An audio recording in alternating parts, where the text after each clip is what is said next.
warahmatullahi wabarakatuh. Waalaikumsalam warahmatullahi wabarakatuh. Alhamdulillahi rabbil alamin. Syahrul Ramadan alladzi unzila fihi al-Qur'an hudan lin-nasi wa bayyinatin minal huda wal furqan. Asyhadu an la ilaha illallah wahdahu la syarika lah wa asyhadu anna Muhammadan abduhu wa rasuluh. Allahumma salli wa sallim ala sayyidina Muhammadin wa ala alihi wa sahbihi ajma'in. Amma ba'd. Hadirin wal hadirat sidang jamaah tarwih yang dirahmati Allah Subhanahu wa taala.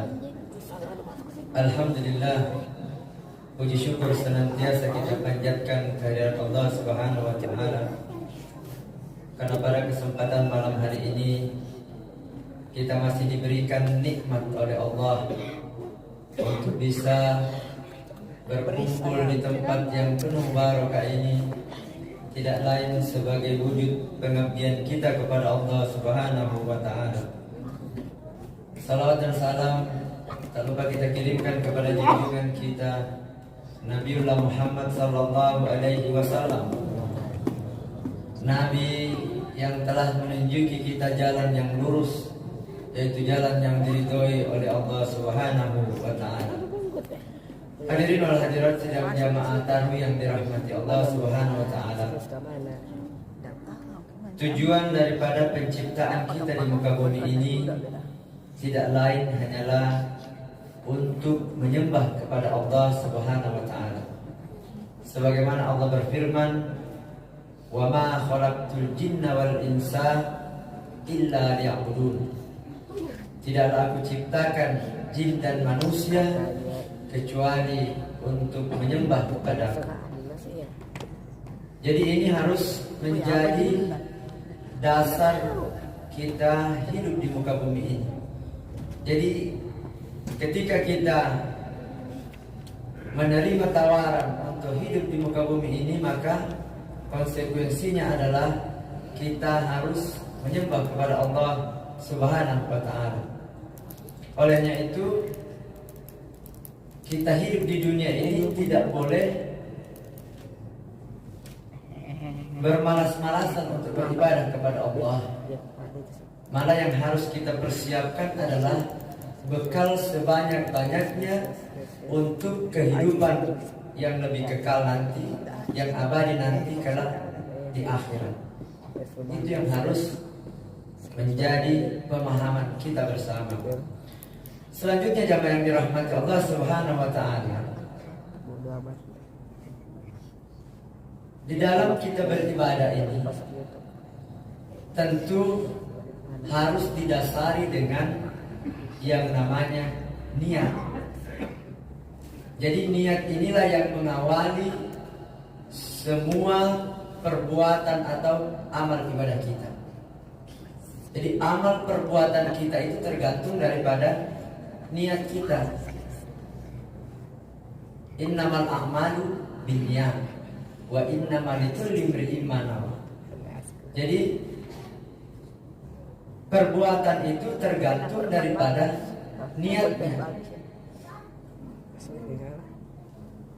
Dan seseorang itu akan diperhitungkan sesuai dengan apa yang ia niatkan.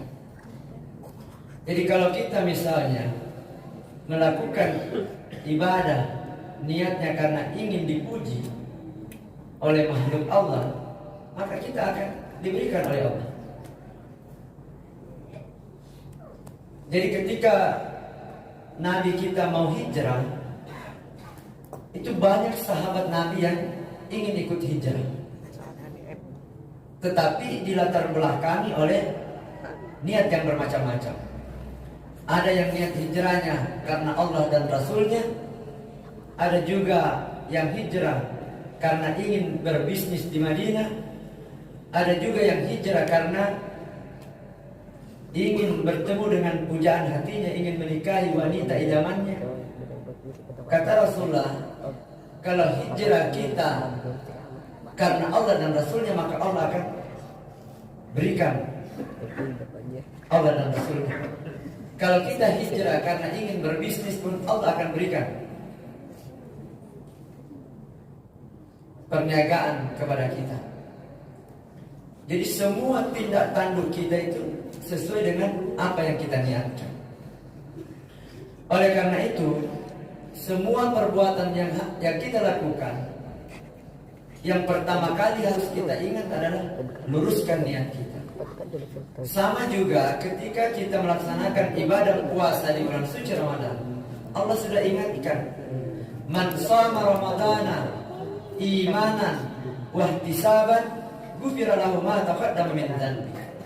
Jadi barang siapa yang berpuasa Ramadan karena iman, karena mengharapkan ridha dari Allah, wahtisaban, mengharapkan pahala dari Allah, maka akan diampuni dosa-dosanya yang telah lalu. Jadi kalau niat kita melaksanakan ibadah Ramadan ini betul-betul karena meyakini ini adalah perintah Allah dan karena mengharapkan ridho dari Allah, maka Allah akan ampuni dosa-dosa kita yang telah lalu. Jadi luruskan niat kita. Sama juga kalau kita melaksanakan salat tarawih pada malam hari ini, Rasul sudah ingatkan, man qama ramadana imanan wa ihtisaban ghufira lahu ma taqaddama min dhanbi. Barang siapa yang mendirikan salat malam, yang dimaksud adalah salat tarawih atau salat lain yang lainnya, karena iman, karena mengharapkan ridho dari Allah, maka akan diampuni dosa-dosanya yang telah lalu. Jadi jamaah yang dirahmati Allah Subhanahu wa taala, jadi semua perbuatan kita harus betul-betul niat kita lillahi taala. Begitu pula kalau kita memberikan sesuatu, bersedekah misalnya, kalau tangan kita menyerah, tangan kanan kita yang menyerahkan, maka jangan sampai tangan kiri kita tahu. Jadi memang susah mengucapkan yang namanya, mempraktekkan yang namanya ikhlas itu.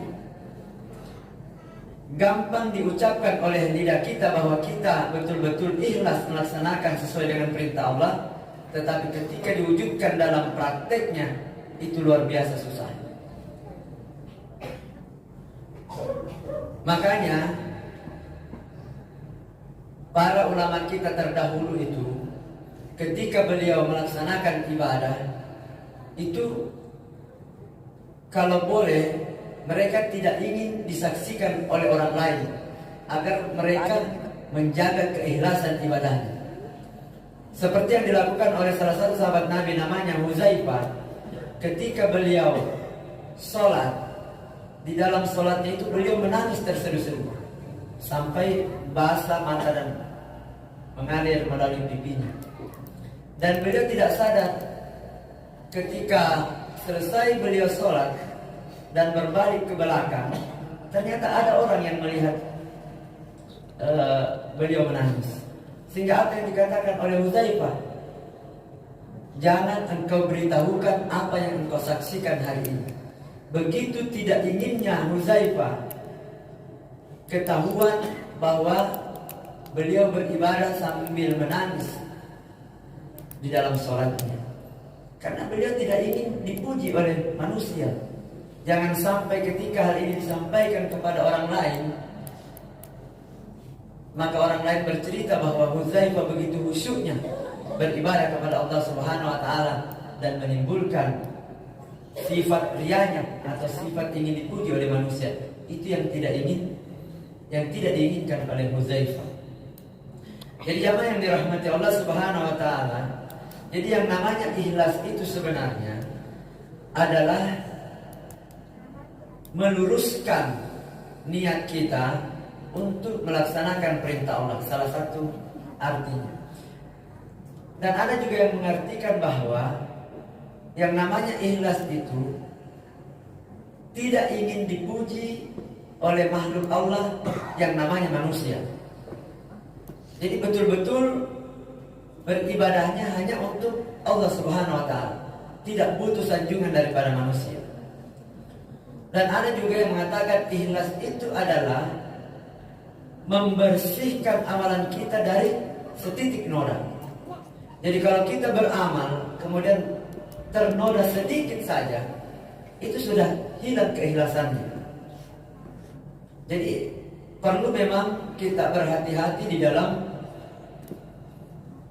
menjaga yang namanya keikhlasan. Contoh di dalam kehidupan kita sehari-hari. Misalnya kita menyumbang di masjid ini, kemudian panitia masjid mengumumkan bahwa si A dengan alamat di blok B misalnya menyumbang 1 juta rupiah. Maka kalau niat kita pengumuman ini tujuannya sebagai syiar Islam agar orang lain bisa mengikuti jejak kita, maka itu sah-sah saja, dibolehkan. Namun sebaliknya, misalnya ada seseorang menyumbang karena ikhlas dia sembunyikan identitasnya. Misalnya diumumkan bahwa hamba Allah telah menyumbang sebesar 1 juta rupiah dengan alamat blok B misalnya. Tapi karena teman di sampingnya kepo, lalu bertanya, siapa itu yang menyumbang di blok B 1 juta? Luar biasa itu. Karena dia tidak tahan ingin menyebutkan identitasnya, maka dia katakan bahwa yang menyumbang 1 juta itu saya. Sehingga apa yang terjadi? Tadinya ikhlas, akhirnya ternoda oleh pengakuannya sendiri bahwa telah menyumbang di masjid tersebut. Jadi hati-hati. Yang namanya ikhlas, sesuai yang saya ungkapkan tadi, gampang diucapkan, tetapi di dalam prakteknya sulit kita lakukan. Hadirin sidang jamaah salat tarawih yang dirahmati Allah Subhanahu wa taala. Begitu pula dengan Nabi kita Muhammad sallallahu alaihi wasallam yang disaksikan oleh istri beliau radhiyallahu Aisyah radhiyallahu anha. Itu ketika beliau sholat, itu beliau menangis dan membasahi pipinya. Kemudian tiba-tiba Bilal datang, sahabat beliau yang kulit hitam itu namanya Bilal, datang lalu berkata, wahai Rasulullah, kenapa engkau menangis sedangkan Allah telah mengampuni dosamu yang lalu dan dosamu yang akan datang? Artinya Rasul sudah dijamin oleh Allah. Tapi apa kata Rasulullah? Inilah bentuk syukurku kepada Allah Subhanahu wa taala. Jadi Rasul saja yang sudah dijamin oleh Allah masih meneteskan air mata, teringat akan setitik dosa yang mungkin saja terlupakan, apalagi kita yang tidak ada jaminan sama sekali untuk tidak melakukan kesalahan dan dosa. Baru kalau kita ibadah biasa-biasa saja, akan-akan tidak ada penyesalan atas apa yang kita lakukan. Jadi jamaah yang dirahmati Allah Subhanahu wa taala, memang berbuat ikhlas itu suatu perbuatan yang sangat susah kita lakukan. Namun tidak menutup kemungkinan untuk kita lakukan. Jadi kalau kita terbiasa melatih hati kita, maka insya Allah yang namanya ikhlas itu lambat laun akan merasuk di dalam jiwa kita. Jadi mari kita senantiasa berdoa, mudah-mudahan Allah senantiasa menjadikan amal ibadah kita ini betul-betul karena keyakinan kita, karena iman kita, bukan karena ingin dipuji oleh orang lain, bukan karena ingin disanjung oleh yang namanya manusia, tetapi betul-betul ibadah yang kita lakukan karena Allah Subhanahu wa taala. Dan itulah nantinya kalau bisa kita lakukan ibadah-ibadah Ramadan ini dengan ikhlas, maka Allah akan jamin kita, akan memberikan predikat kepada kita, yaitu predikat takwa. sebagaimana firman-Nya, ya ayyuhalladzina amanu kutiba alaikumusiyam kama kutiba alal ladzina min qablikum la'allakum tattaqun. Jadi kalau kita betul-betul bisa melaksanakan ibadah puasa ini, ibadah Ramadan ini karena iman, karena betul-betul mengharap pahala dari Allah, maka Allah akan memberikan kita predikat sebagai orang yang bertakwa. Sehingga kita berhak memperoleh kemenangan nanti di 1 Syawal untuk merayakan yang namanya Idul Fitri. Sebenarnya lucu juga bagi saudara-saudara kita yang tidak melaksanakan puasa, tidak salat tarawih, tiba-tiba 1 Syawal muncul dengan baju barunya melaksanakan salat Idul Fitri. Apa yang mau dimenangkan oleh mereka? Kita saja yang sekuat tenaga melaksanakan puasa misalnya tidak ada jaminan untuk mendapatkan predikat takwa itu. Apalagi saudara-saudara kita yang sama sekali tidak melaksanakan puasa, tidak sholat dan lain sebagainya, berharap Allah memberikan mereka predikat takwa, itu mustahil. Jadi jamaah yang dirahmati Allah, mari kita senantiasa berdoa untuk diri kita pribadi, untuk keluarga kita, saudara-saudara kita yang lainnya, agar betul-betul bisa menjalankan ibadah Ramadan ini dengan sebaik-baiknya, karena mengharapkan ridha Allah Subhanahu wa Ta'ala. Demikian jamaah yang dirahmati Allah, mudah-mudahan apa yang saya sampaikan ada manfaatnya. Lebih dan kurangnya mohon dimaafkan. Billahi taufiq wal hidayah. Wassalamualaikum warahmatullahi